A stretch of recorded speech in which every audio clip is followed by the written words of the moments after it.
Lake Urumu. That's where we're hiding at the moment. It's a volcanic crater lake up on the Atherton Tablelands. We're in the Dambulla State Forest, and I thought I might stop here and have a picnic lunch. It looks like someone's left their lights on their motorbike.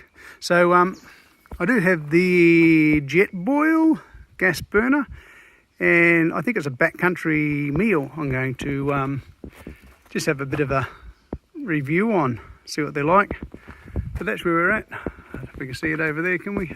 I'm actually doing this on my Google Pixel XL4, so the quality's probably not going to be great.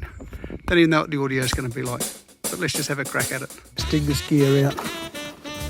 The old rig gear, Nelson rig gear, saddlebags. I've just done about a week and a half, nearly 2 weeks around outback Queensland on these, and I'll tell you what, as I've said in my other videos, these are pretty darn good. They're 100% waterproof, which makes them dust proof, so it's good when you stop somewhere and you open them up and everything's dry and it's not dusty. That's what I was going to have a crack at. Serves one. I bought this a while back and I never actually got around to eating it. So it's a backcountry, it's a freeze-dried meal. Weighs next to nothing, was it? 90 grams, there you go. So, chicken tikka masala. Gluten-free.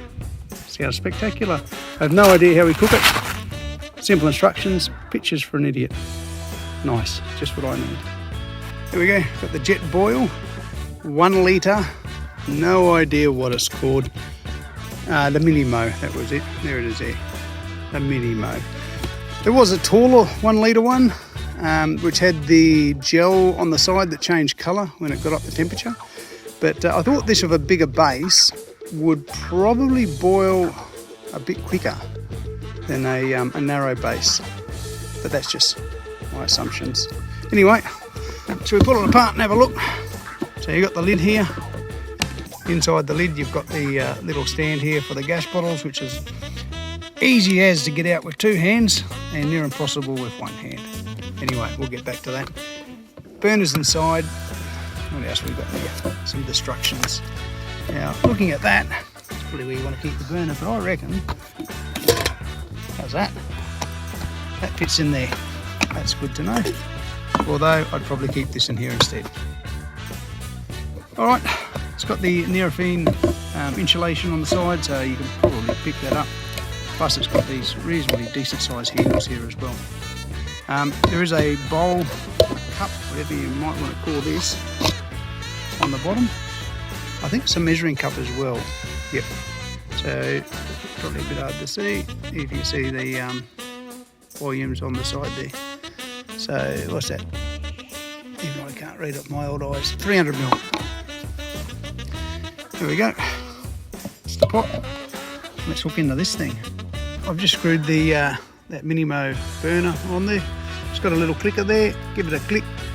That'll ignite it, which is okay. Saves having to dick around with matches.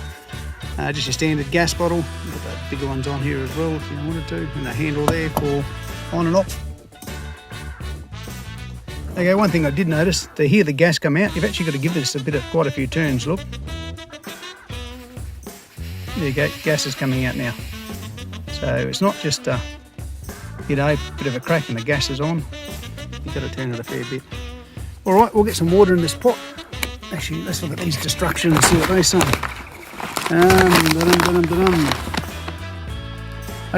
Tear open the pouch. Pull open the base stand upright. Pour in water. How much water? That's the main thing, isn't it? Add 200 mils of water. And inside here, we've got, that's 500. Oh, hang on, I can't read that. That's 500, 250, that'll do. Let's squirt some water in here. It's probably the worst review done on a telephone with one hand. Let's see how quickly we can get this up the boil. And we'll boil it again for a couple. I reckon that's about 200 mil. Let's drop that on there. Obviously those little lugs there line up. And that'll be sitting there. And we can give it a little twist and put it on. but no, not going to twist it. All right, let's crank that gas up. Press the button, see what happens. Kaboom! There she goes, bubbling away. Let's put the lid back on. I'm just going to set that on there loosely, not too tightly. And don't know how long this will take to boil, but apparently it's reasonably quick. Also in that bag with the burner top was this little adapter so you can put other pots and pans on it. I'll just throw away. So these will flick out, and the little slots there, they'll line up and sit on top. Just so you can sit other pots and pans on there. Oh, look at that, steam coming off it already. It's only been about 30 seconds. Ooh. How good is that? That's pretty darn quick. I'm going to tear open my chicken tikka masala.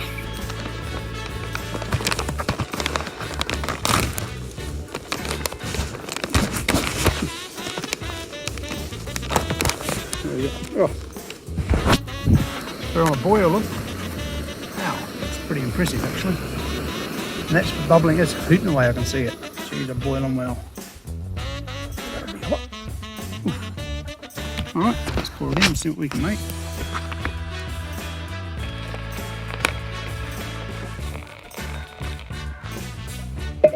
There's the lid.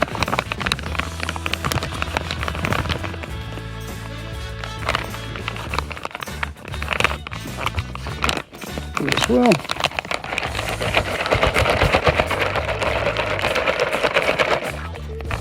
Don't take this for fact, I actually didn't read the instructions at all, did I? It says open a bag, pull, open, base and stand upright. No, it's already open. Pour in water, reseal and let sit for 10 minutes. Create a bowl by tearing the lower portion. There's a little tear bit there, look. Alright, 10 minutes. Let's do it. While that's doing that, let's make coffee. Coffee was going to be a no-go. The coffee packet I got had rice and a bit of katsuobushi in it. It's the other box of coffee I should have grabbed, so no coffee. But I do have the old chicken tikka masala. Let's open her up, see what she looks like. This is going to be a...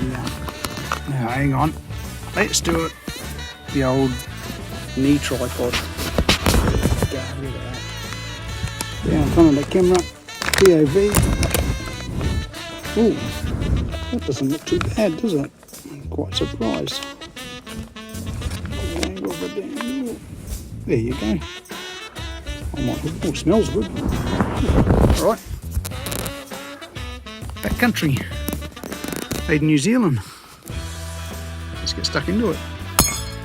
Righto. What did it say? Tear it off down here somewhere. I'll go this way. Put it in tears, I guess. Another one up here. Oh, maybe that was a dumb idea. Oh. Semi-successful. What I was expecting was it to tear down this way. It's got a sticker on the back here, probably to do with import stuff in Australia. So it's a bit hard tearing through that sticker. Probably best just to eat it straight from the top. Oh well, give it a whirl, see what it's like. Oh, it's hot.